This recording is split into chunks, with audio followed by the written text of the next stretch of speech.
Kevin, can you talk a little bit about the ways that Petersen is meeting the needs of metal installers in your market?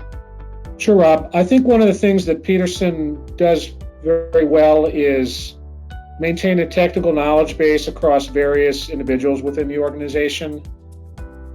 We try to take as much as we can from every experience, every interaction, every project that we work on, which builds a strong knowledge base, which we then attempt to share and disseminate the information within organizations so that these experiences, as hard-won as they may be in the present, can influence and inform our decisions in the future. And I think when you're talking about expertise in metal installation, whether it's various challenges in the job site or working with the designer at the initial phases of a project, Petersen has a very strong knowledge base to help support a project from design stage to submittal stage to purchase stage on through the completion and upkeep of a project. And I think Petersen really brings a wealth of knowledge to that whole process.